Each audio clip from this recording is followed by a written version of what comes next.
Fala pessoal, tudo certo com vocês? Para quem não me conhece, meu nome é Lucas e hoje eu tô de volta porque eu quero mostrar para vocês a melhor forma que eu considero da gente estar consumindo APIs no React hoje, tá? Então, quando a gente vai consumir APIs, geralmente a gente está acostumado a usar o Axios ou o próprio Fetch do JavaScript e às vezes a gente acaba percebendo que a gente precisa criar estados auxiliares de loading, por exemplo, tratar os erros e também às vezes armazenar esses dados em um gerenciador de estados globais, como um Zustand ou um Redux.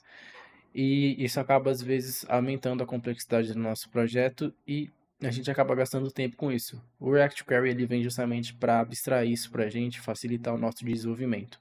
Então a gente acaba conseguindo criar um hook e com esse hook a gente consegue acessar os dados da nossa API globalmente, é chamado de HTTP State.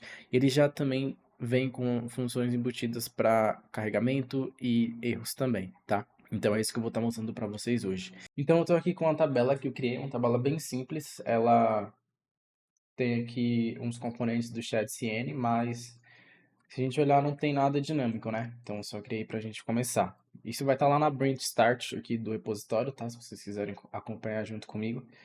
E o que a gente vai precisar fazer primeiro é receber esses produtos, né?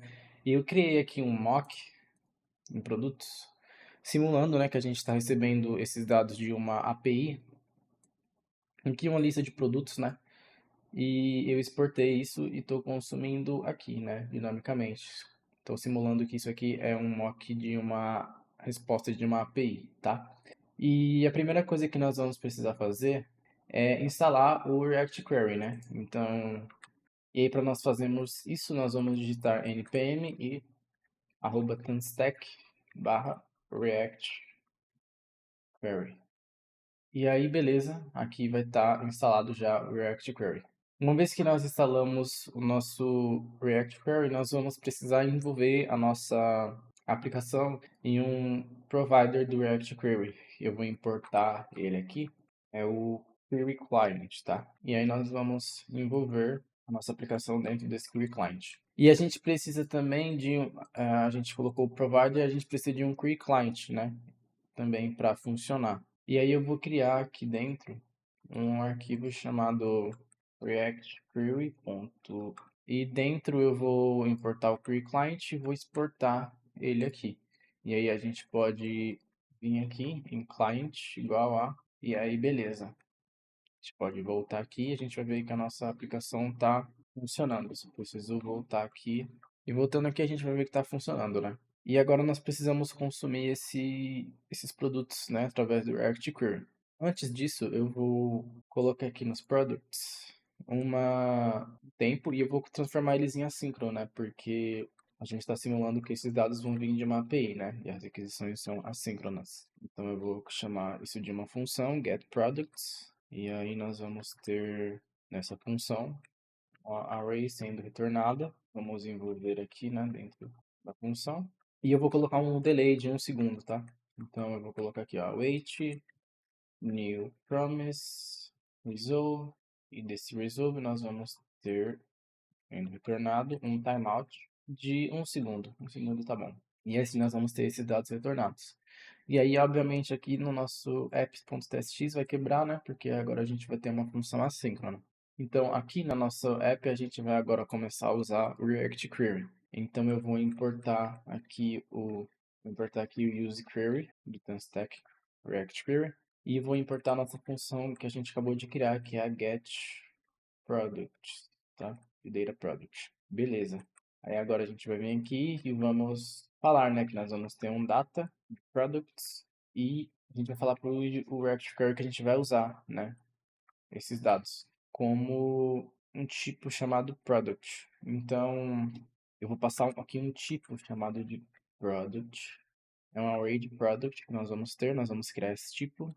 E aí ele vai ter uma query key e uma query function. O que quer dizer essa query key? É um nome aqui que a gente dá, um nome único que a gente consegue usar essa função e esses dados em todos os nossos componentes que a gente importar. E aqui é a função que vai ser executada, que é justamente a função getProducts, tá? Ele está reclamando aqui porque a gente ainda não tem esse tipo product, mas eu vou criar ele agora. Então aqui em product, eu também vou importar uma interface Port Interface Product, que é basicamente tipando aqui, né, os dados que a gente vai receber, para a gente passar por TypeScript. E aqui eu vou importar o product, que não precisa desse parênteses, beleza. Então aqui o nosso TypeScript agora sabe que a gente vai receber, né, produtos e o tipo dele. E aqui no map nós vamos colocar esse null aqui. Porque pode ser nulo, né? A nossa API pode ou não retornar, pode vir um erro, enfim. Então a gente coloca isso aqui para garantir que o nosso TypeScript vai saber como lidar com isso. E agora se eu voltar aqui e recarregar, vocês vão ver que demorou um tempinho, vocês viram que demorou um tempinho para carregar? E isso é justamente por conta desse timeout que tem aqui. Então se eu colocar 3 segundos, por exemplo, vocês vão ver que vai demorar um tempinho. E a gente já tem um uso que a gente consegue fazer muito interessante, que é do spending, tá? Esse spending ele vai dizer aqui se a gente está com os dados sendo carregados ainda. E aí a gente pode, por exemplo, colocar aqui por exemplo, um loading, né? Como aqui foi mostrado. Então, ó, aqui ele aparece carregando, tá vendo? Então é muito legal. Isso sem a gente precisar criar nenhum estado auxiliar, né? Então, pessoal, aqui, por exemplo, ó, eu importei esse ícone do Lucid e a gente já consegue, por exemplo, colocar aqui um componente de carregamento, né? Só porque a gente já tem esse estado aqui auxiliar, né? E tem outros estados auxiliares, por exemplo, como o isError, e aí se der algum erro a gente pode exibir alguma mensagem condicional de erro, então isso já facilita bastante, né? Mas continuando aqui, então a gente vai ter agora também, né, os produtos sendo carregados dinamicamente, né? Se a gente quisesse deixar isso global, por exemplo, a gente poderia simplesmente criar aqui, né, um hook e colocar esses dados lá e retornar os dados. A gente consegue acessar eles a partir de qualquer lugar, né? E é o que eu vou fazer agora. Então eu vou criar aqui em src uma pasta chamada hooks. Vou chamar ela de useProducts.ts. Vou colocar exatamente isso que a gente fez aqui, né? Importar aqui o que precisa e retornar, né? Aqui. E a partir disso a gente pode excluir isso aqui, como já separou.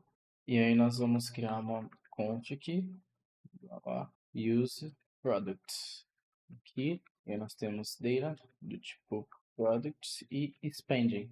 E se eu voltar aqui, a gente tem aqui o mesmo resultado, né? Eu vou diminuir aqui o tempo, né, para não ficar tão lento, mas está funcionando perfeitamente. E agora eu quero também ter a possibilidade de adicionar dados aqui nesses produtos que nós recebemos, né? Então ficaria, por exemplo, em cache aqui esses produtos, né? Até, por exemplo, o usuário ele persistir em um botão de salvar e a gente enviar de novo isso para uma API.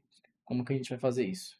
Então eu vou vir aqui nesse Create Product Dialog, que é esse componente que eu fiz, onde nós temos esse mini formulário aqui, né, que eu criei também usando o React Hook, onde a gente pode capturar os dados, né, do nome e preço de produto e quando a gente cria, a gente envia, né? Então isso aqui seria, por exemplo, um envio para uma API. Aí o que que nós vamos precisar fazer? Aqui eu vou importar aquele nosso query client que a gente criou, use query client, ok? E aí nós vamos ter uma função mutate, tá? O que é essa função mutate? Como o nome diz, mutação. Então, sempre que nós tivermos a mutação, nós vamos executar uma função para criar um product, tá? Create product fn. E aí aqui nós vamos ter a função mutate function chamada create product. E esse create product vai ser uma função que nós vamos criar lá nos nossos produtos, tá? Então eu vou simular aqui no nosso product que nós temos uma função de criar produtos, como se fosse um método de uma API, né? Basicamente ele vai ter uma interface aqui, né, que vai retornar, ele precisa de um nome e de um preço. E aí nós vamos receber esse novo produto e eu não vou fazer nada, eu só vou colocar um tempo aqui de delay, como se fosse, né, o tempo de resposta da API e eu só vou retornar, né? Retornar um sucesso, por exemplo, né? Por exemplo, seria um HTTP response 200 de uma API.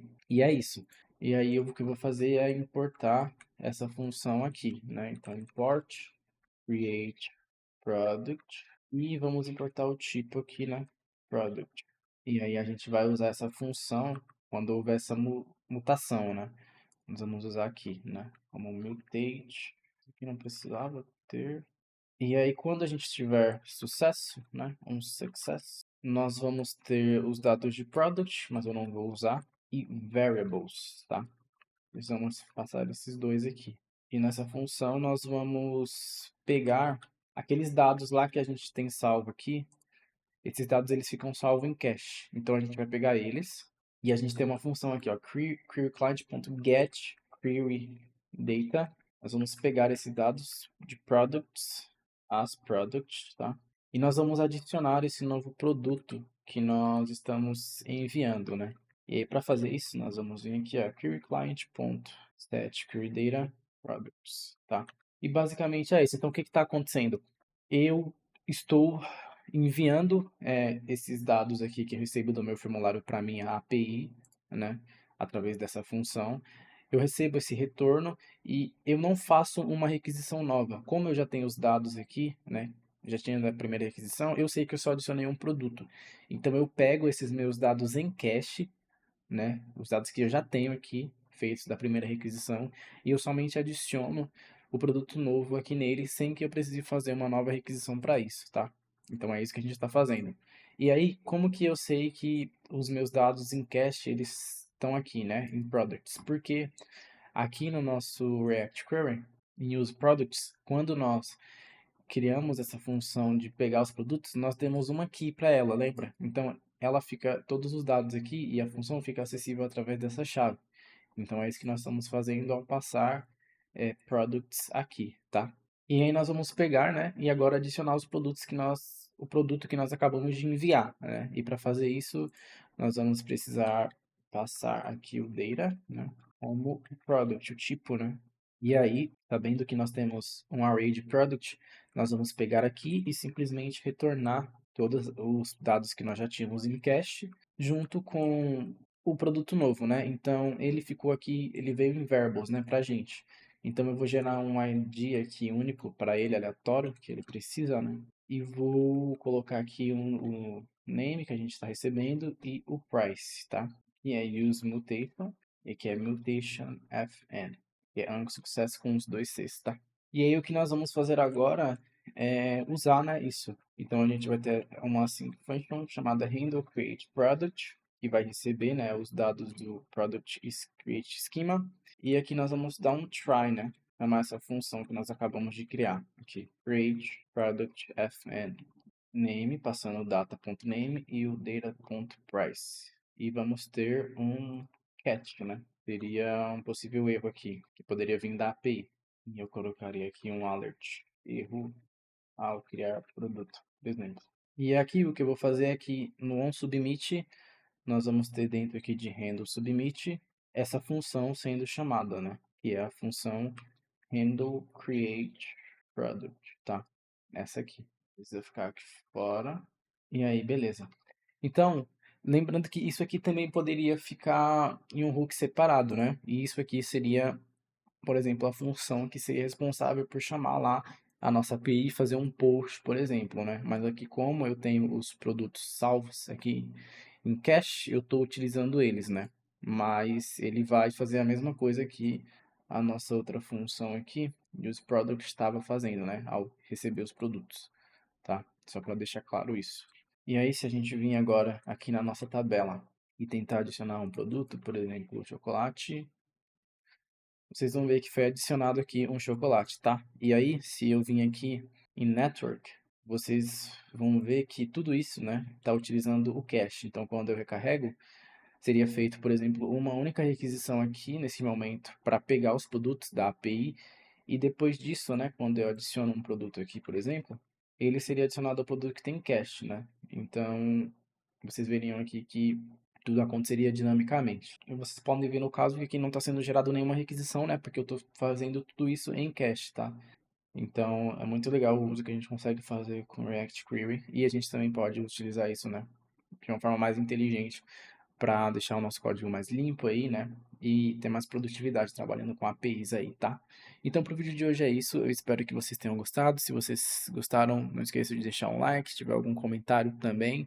E se inscrevam para receber os próximos vídeos, tá? Valeu e até a próxima.